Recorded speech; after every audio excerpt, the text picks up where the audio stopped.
जिस तरीके से चंद्र ग्रहण में 9 घंटे पहले सूतक लगता है, यानी कि 26 मिनट का वक्त और बाकी है।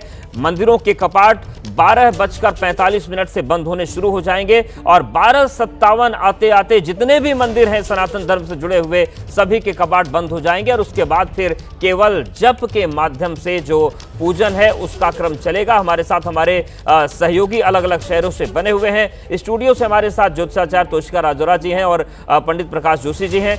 तोषिका जी, जिस तरीके से सूतक काल में अब 26 मिनट का वक्त बाकी है, सूतक लगने के बाद क्या क्या करना चाहिए और क्या नहीं करना चाहिए, इसके बड़े विशेष निर्देश हैं, तो इसको लेकर आप जानकारी। जी बिल्कुल। सबसे पहले तो मैं एबीपी के सभी दर्शकों को हार्दिक नमस्कार दूंगी यहाँ पे। और क्योंकि ग्रहण की बात करें तो उसको ब्लड मून एक्लिप्स भी बोला जा रहा है। ये ग्रहण जो है आपका लग जाएगा यहाँ पे 8:58 PM पे जो है ये ग्रहण आज रात को लग जाएगा। और कहा जाता है कि जब भी चंद्र ग्रहण लगता है, पूर्णतः चंद्र ग्रहण, तो आपके 9 घंटे पहले सूतक काल जो है वो शुरू हो जाता है। इस समय पे काफ़ी सारी चीज़ों का ध्यान रखना चाहिए। जैसे आपने सुना कि मंदिर के जितने भी कपाट है वो बंद हो जाएंगे और इस समय पे आपके लिए दान, यज्ञ, पुण्य, हवन, यहाँ तक कि मंत्र उच्चारण करने के लिए भी बहुत अच्छा समय माना जाता है। आप अगर कोई भी साधना या सिद्धि करना चाहते हैं तो ये बहुत ही अच्छा समय आपके लिए माना जाएगा। और इसके बाद आपने क्या क्या करना चाहिए, देखिए वैसे तो कहा गया है विशेषकर कि सूतक जब भी लग जाता है ग्रहण से पहले तो आपको कुछ भी खाना या पीना नहीं चाहिए, पर ऐसे तो नहीं हो सकता। जितनी भी प्रेग्नेंट फीमेल्स हैं उनके लिए तो सर्वाइवल करना बहुत मुश्किल है। तो ऐसी स्थिति में आप जो भी खाना ग्रहण करते हैं या स्पेशली जो भी पानी आप ग्रहण करते हैं उसमें तुलसी का पत्ता अवश्य आप डाल के जो है सूतक में आप इसको ग्रहण करें। साथ के साथ कोशिश करिए, जितनी भी प्रेग्नेंट फीमेल्स हैं उनके लिए स्पेसिफिकली मैं यहाँ पे बोलूँगी, आप कोशिश करिए कि चंदन का लेप जो है वो आप अपने मस्तक और अपने पेट के ऊपर ज़रूर लगाएं। छुरी, जितनी भी पॉइंटेड चीज़ें होती हैं उस समय पे कहा जाता है कि आपको सुई धागा नहीं लेना है, आपको कैंची का इस्तेमाल नहीं करना, आपको छुरी का इस्तेमाल नहीं करना है। ये सूतक के कुछ नियम होते हैं जिसका आपको ध्यान रखने की जरूरत है। आपको किसी भी विग्रह को इस समय पे हाथ नहीं लगाना है।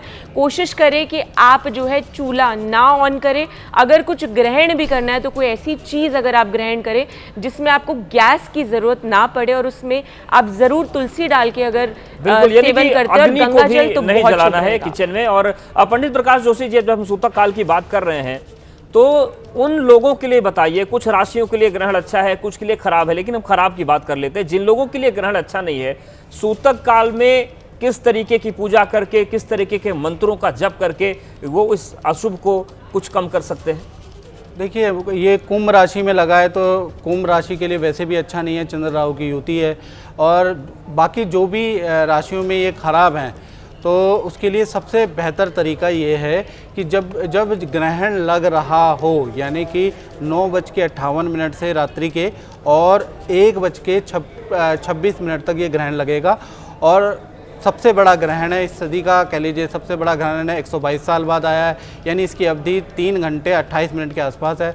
तो ऐसे में आपको क्या करना चाहिए, चंद्रमा मन सो जाता, यानी कि मन के हारे हार है, मन के जीते जीत।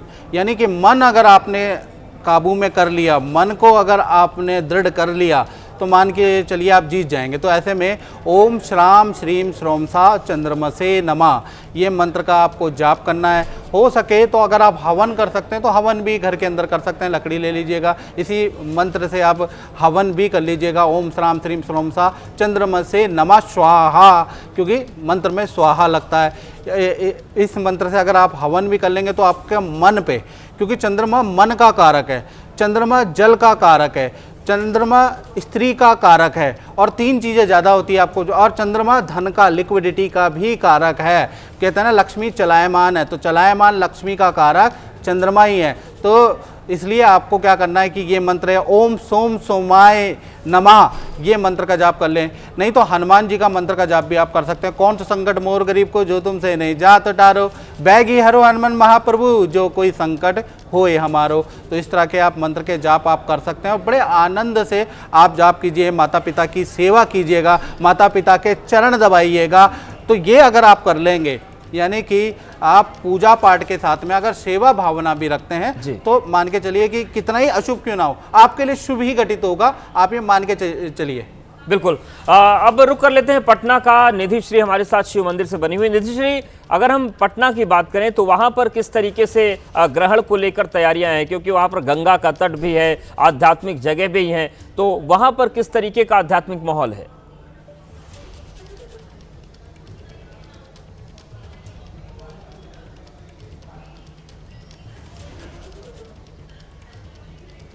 बिल्कुल, देखिए अवधेश, सबसे पहले मैं बताऊं कि सूतक काल लगभग शुरू होने वाला है और चूंकि मैं शिव मंदिर में हूं तो एक बार शिव मंदिर की तस्वीर दिखा दूं। थोड़ी देर पहले यहां पर जो पूजा अर्चना के लिए लोग पहुंचे थे वो अब खाली कर रहे हैं मंदिर, क्योंकि मंदिर का कपाट बंद करने का समय आ गया है और यही वजह है कि यहाँ अलग अलग मूर्तियाँ जो हैं उनको अब श्रृंगार करके फिर इस मंदिर के पट को बंद कर दिया जाएगा। चूँकि सूतक काल में कहा जाता है कि मूर्ति को आप छू नहीं सकते हैं, पूजा अर्चना कर सकते हैं, जाप अगर करना है तो वो कर सकते हैं, लेकिन यहाँ पर आप देख सकते हैं ये जो मंदिर है वो धीरे धीरे करके अब बंद होगा। और चूँकि मैं एक शिव मंदिर के भीतर हूँ जहाँ पर शिव मंदिर में श्रृंगार किया जा रहा है महादेव का, तो ये यहाँ पर दिखाना महत्वपूर्ण हो जाता है।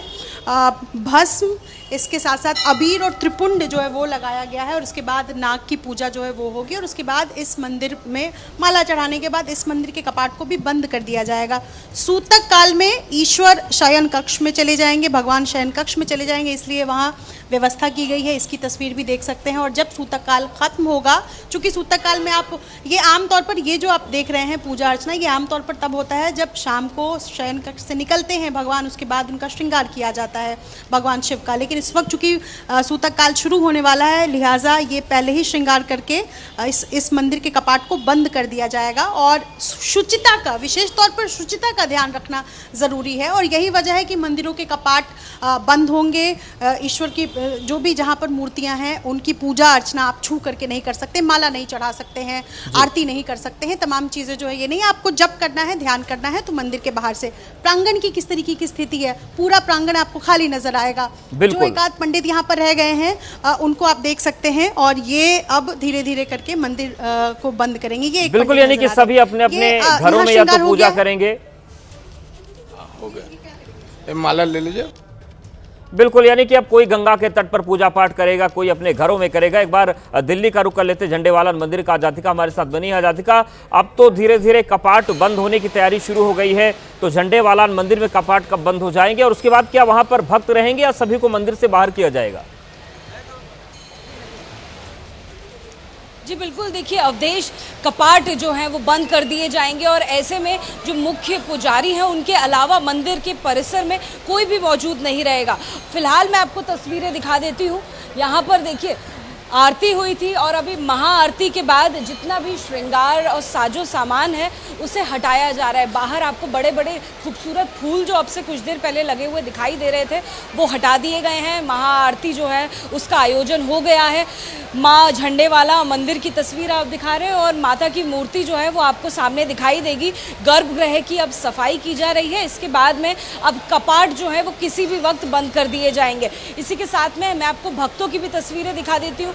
अभी आपको जो भक्त हैं वो नज़र आ रहे हैं। कतार क्योंकि बहुत लंबी थी तो ऐसे में यहाँ पर कोशिश की जा रही है कि जितने भक्त मौजूद थे कतार में सभी को दर्शन करने का मौका कपाट बंद होने से पहले, सूतक लगने से पहले मिल जाए। और ऐसे में जल्दी जल्दी ऐसी कई सारी 5 से 6 कतार बनाई गई और लोगों को, भक्तों को मौका दिया जा रहा है यहाँ पर दर्शन करने का। और 12:50 तक जो है वो मंदिर के जो गेट्स हैं, मंदिर परिसर के गेट्स और कहें कि मंदिर के गर्भगृह के जो द्वार हैं वो बंद कर दिए जाएंगे। यानी उसके बाद आप तब तक दर्शन नहीं कर पाएंगे भगवान के जब तक कि सूतक का वो काल खत्म नहीं हो जाता है।